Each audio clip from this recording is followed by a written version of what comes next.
David about the 10th century BC. So this has been very, very exciting as we've been excavating here in this part. Here are some of these handles that have been found with fingerprint impressions on them, perhaps even a precursor to the famous lamellic jar handles. Lamellic means for the king. That may have been part of the distribution system of royal jars during this time period in Israel. So this has been very interesting, and we have now over 120 of these jar handles that we have uncovered in the last several seasons at Kayafa.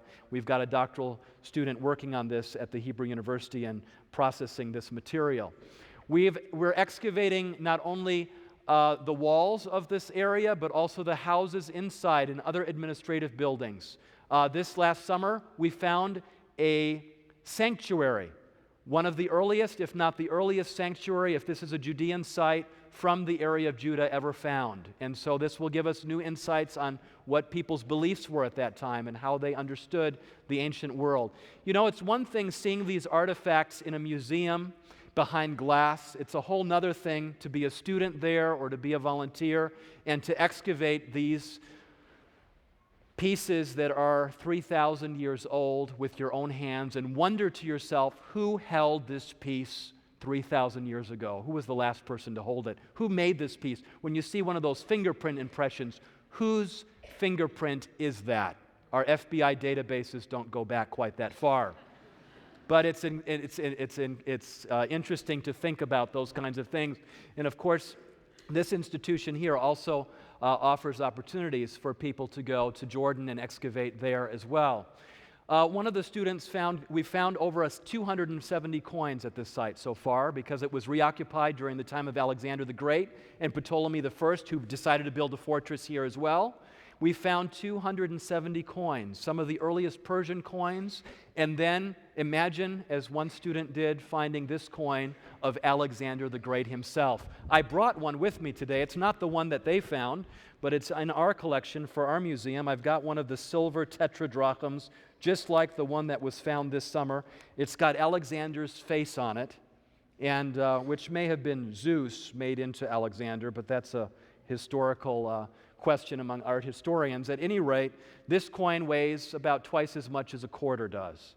And to find one of these in the archaeological record and be face-to-face literally with Alexander the Great is an amazing experience, and students were able to experience that this past summer as well.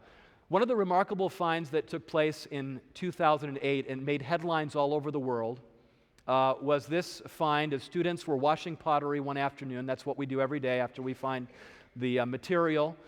We have to wash everything. We can't get out of dishes even overseas. And so the students were washing the pottery, and suddenly one of the students noticed on the piece of pottery they were washing what looked like an upside-down letter A. A letter A. Here it is. Some of you can see the finger pointing at that letter A. Doesn't it look like a capital letter A? Very clearly? Well, it's where our A comes from. It's the Aleph in Hebrew, and it comes from the hieroglyphic Egyptian sign for an ox. Next time you do a letter A and write it down on your piece of paper, think about an ox's head that is upside down. Just turn the A around and you've got the two horns sticking up, and you've got the snout sticking down. So that's what the A was in, the Aleph was in ancient Proto-Canaanite. And here we have one of the oldest Hebrew inscriptions ever found, the oldest Hebrew inscription ever found, 800 years before the Dead Sea Scrolls, which we're going to talk about today. This Hebrew inscription was found. This made headlines. CNN on October 30, 2008 had it as the second top story, and Los Angeles Times picked it up, New York Times picked it up, the London Times picked it up, and it was a story all over the world. The oldest Hebrew inscription ever found. Was there literacy in ancient Israel in the 10th century? Absolutely. This is not in Jerusalem. This is in the outskirts of Judah on the border to Philistia. Certainly there was literacy there as well. Well, we took this particular inscription to the top labs here in the United States, to Megavision in Santa Barbara, in order to have the best imaging done because some of the letters were very, very faded. We took it to Cedars-Sinai Hospital in Los Angeles as well. Here you can see, I don't even know what this instrument is, but it gave us some very, very high resolution images like this one where we could make out some of the inscription. Unfortunately, some of the inscription, due to the ravages of time and also perhaps to the scrubbing of the volunteer, some of that inscription was not able to be reconstructed. But we have an inscription that begins with the phrase, "do not do," el tash in Hebrew, "do not do." And that particular language is only found in the Bible and only found in Hebrew. So we believe we have the oldest Hebrew inscription. There will be many articles written about this. Already there have been 5 or 6 written by some of the top linguists, and it will have a very key role to play in the development of the alphabet and the development of Hebrew in this part of the world, the oldest Hebrew inscription. So this was exciting, and we hope to find more as we continue to excavate in that part of the world. But the story of David and Goliath doesn't end there. We know that David goes forward, and I brought with me a sling stone. At least it's a round stone. It's not really a sling stone, but it could have been one. This is one of the other 4. I'm just kidding. I don't know that for certain, but he only used one. He was successful with his first shot, right? And Goliath came tumbling down. But here we have a sling stone. Some of you may imagine these stones as being much smaller, but we know from the Assyrian records of Sennacherib's campaign and others that these sling stones are actually quite large. They weighed sometimes up to 2 pounds. They could be thrown 150 yards at 120 miles an hour, and they could penetrate if you weren't wearing body armor. They were deadly. We have Roman records, medical records, describing how to remove these stones from the body if a person was struck with one. But when the Philistines saw that their hero was dead, the Bible tells us, they turned and ran, and the men of Israel and Judah surged forward with a shout and pursued the Philistines to the entrance of Gath and to the gates of Ekron. Their dead were strewn along the Sha'araim road to Gath and Ekron. In 2009 and 2010, a new gate was discovered at Kirbet Kaiafa, the site that I was just describing. A gate facing towards the road to Jerusalem, while the other gate faced towards the border to Philistia. 2 gates at the same site. This is an unknown phenomenon in the area of Judah and in the northern kingdom of Israel. All the cities that have been excavated so far, whether it's Lachish or Gezer or other cities of this time period of the 10th century and later, only have one gate to the city. The gate was the weakest point. This little garrison town, maybe a population of 500 to 600 people, had 2 major gates, contemporaneous, built exactly the same way, and that gave us a clue to this story in the Bible, because Sha'araim in Hebrew means 2 gates. Sha'ar means gate, and ayim is the dual ending, which means 2. We don't have that in English. We only have S, and you don't know whether we're talking about 2 or 10. Now, if we find a 3rd gate, we're in trouble. But so far, we've found 2 gates, and these 2 gates may give us the clue to the identification of this site. We may actually be excavating the city of Sha'araim, which is only mentioned in the Bible 3 times, but twice within the context of the story of David, and in this case, the story of David and Goliath, right at the beginning of his rise to power. So this is very significant, and it is playing a crucial role in the whole story of David and the story of Solomon as well. Now, the Bible continues, as it says, we just read, that they fled past the road of Sha'araim, and Kirbet Kaiafa is there, to the gates of Ekron and to Gath. I worked at Ekron for several years. It's a Philistine site.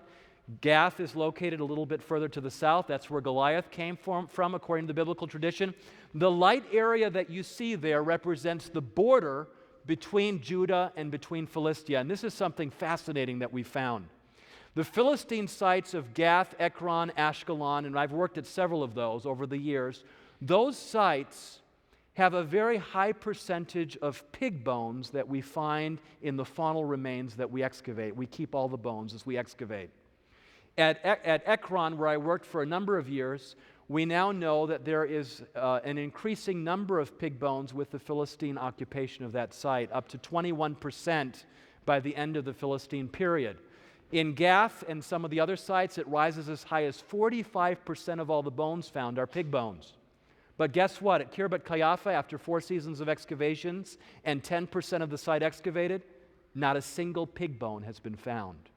And up at Bet Shemesh, less than 0.01% of the bones found are pig bones.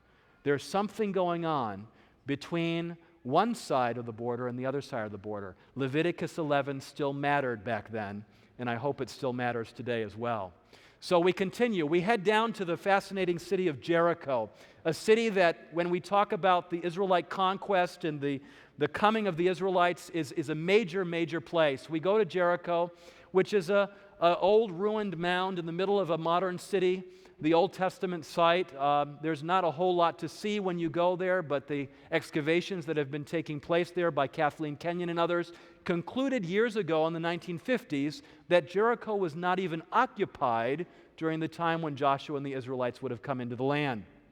A few years ago, in the 1990s, Bryant Wood researched, late 80s and 90s, Bryant Wood researched this question, and he found that there was perhaps some evidence in Kathleen Kenyon's own site reports, not only for the occupation. He found scarabs of Hatshepsut, who we talked about last night, and Tutmosis III, who we talked about last night. There in the ruins, these are the contemporaneous Egyptian kings for the Exodus event.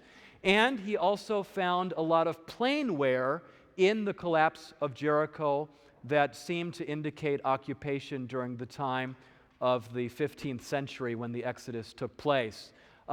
He pointed out that there was still grain in the storage containers, which means that the city of Jericho did not withstand a long siege, a protracted siege that would have caused all that grain to be eaten, that the ruins slid down the ramparts and were at the base of that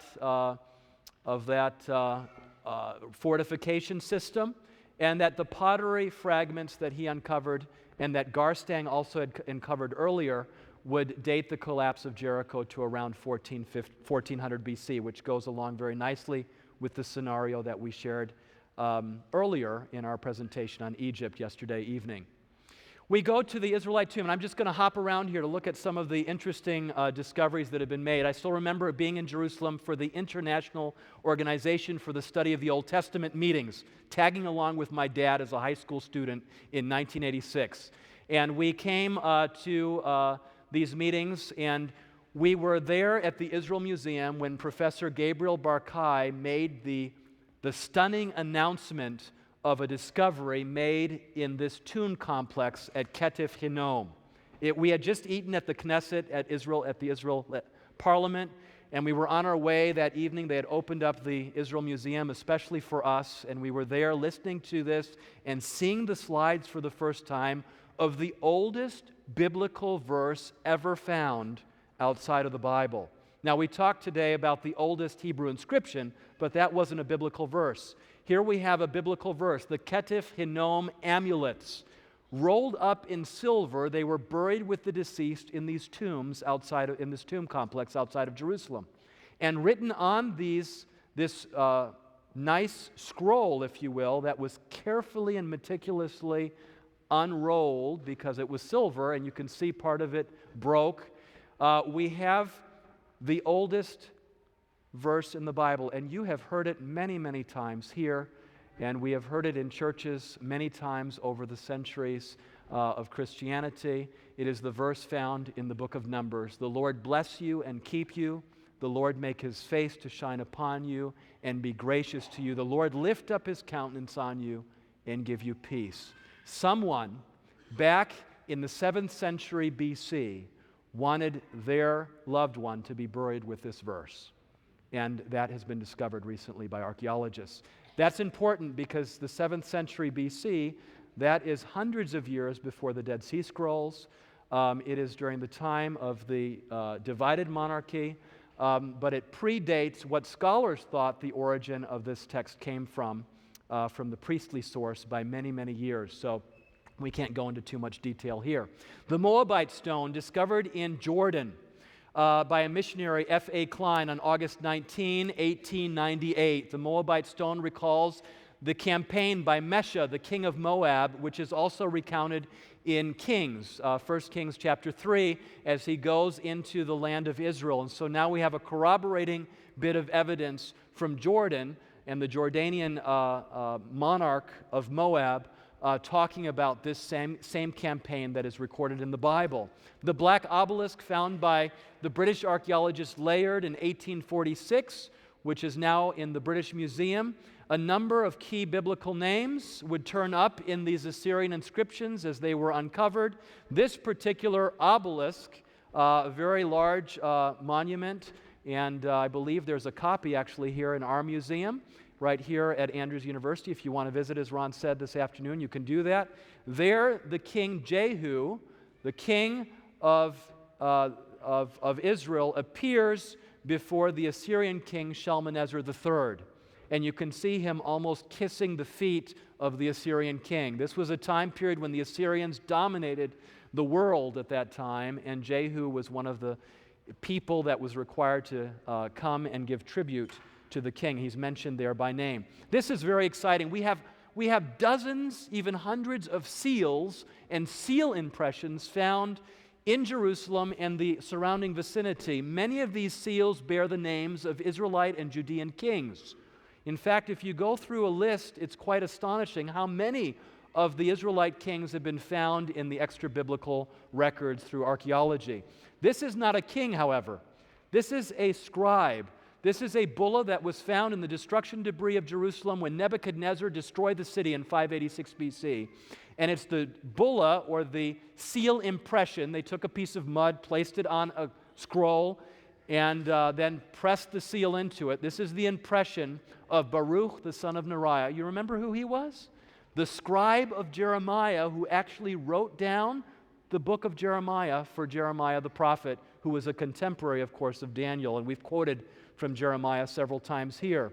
We have the king known as Ahab, the husband of Jezebel, found on the Kirk Stela, which was discovered in 1861.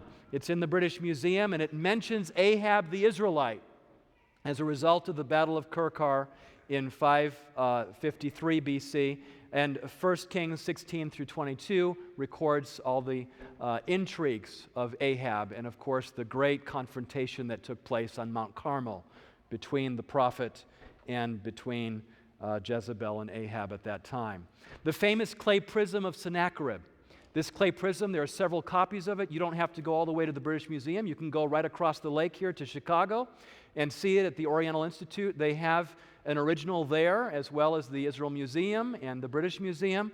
This records 8 campaigns of Sennacherib during his reign, and it mentions specifically the King Hezekiah of Jerusalem. It mentions Jerusalem by name, and it mentions the 46 cities that Sennacherib destroyed according to his account. And we have that same account recorded in the Bible, focusing on different aspects of it. But we have that same account in the Bible, preserved to us in 3 different books, in Kings, Chronicles, and the book of Isaiah, almost verbatim, as they describe this particular campaign. Describes the capture of 46 towns and trapping Hezekiah in Jerusalem. Here's the transcription of that and the translation. As for Hezekiah the Judean, like a caged bird within the city of Jerusalem, the capital, his capital, I shut up. It kind of reminds me of Tweety Bird being shut up in her little cage, you know. That's the language that Sennacherib uses. But the Bible tells us Sennacherib was not successful in destroying Jerusalem, and the silence that echoes over the years of history is that Sennacherib actually doesn't say anything about the destruction of Jerusalem. He simply leaves it at that. That's all he says about this ancient city. The second most important city, Lachish, is completely destroyed, but Jerusalem is saved, and you can read the account in the Bible that describes how his army in one night was destroyed by the angel of the Lord in an answer to Hezekiah's prayer, one of the most beautiful prayers ever recorded in Scripture. We find again that the biblical writers reflected the reality of what was taking place around them. Sargon, King Sargon of Assyria, another king that is mentioned in Isaiah chapter 20. was for many years doubted as a historical figure because Sargon didn't appear in any of the classical sources, in the Greek sources that described these periods of history. But we now know that Sargon was a major king. There were several, actually. Sargon's palace at Khorsabad has been excavated. Here you can see part of the ruins there. We have a winged bull from Sargon's palace. That's probably the face of Sargon. These Limassol bulls were very typical of the Assyrian period and other periods as well. We see again and again the rock records and the clay records speaking of God's truth in ancient times. And to me, this is a remarkable way that archaeology and the Bible work together to give us a more full history of the experiences that people were going through back then. Ron, take us to a fascinating other place in ancient Israel, a place that is probably one of the hottest places in the country, a place that fascinates tourists because you can float in the Dead Sea, but some amazing things happened there, and archaeologists have uncovered those as well. The Dead Sea is probably one of the most fascinating areas you can find in Israel and in the world, actually. It is about 1,300 feet below sea level, the lowest point on earth. And sure enough, you can float in the Dead Sea. I was born and raised in Argentina. There's a little lake out there that has such high salt quantity and chemicals that you can float, but nothing like in the Dead Sea. You can float there, read your paper for 20 minutes, and just chill, take a nap. Of course, if you put your head down, it might be a problem. I remember I was there, and I had somebody take my picture of me reading the paper on the Dead Sea, and then he promptly dropped the camera in the water, and of course, you can't recover that kind of damage. At any rate, this is a very hot place. The Dead Sea is going to disappear because of the work that they've been doing there in Israel, and it's getting to be smaller and smaller. I remember I was there with a number of other scholars and a tour guide, because in Israel you have very, very well knowledgeable tour guides. They have to be licensed and very well trained. And we were on top of Masada. We'll talk about Masada later this afternoon in the next session, so I hope you can make it for that. And we hear the jet fighters, Israeli jet fighters, and so all of us, I mean, it's a loud noise. All of us look up, and as we look up, the guide says, "No, don't look up, look down." And that's counter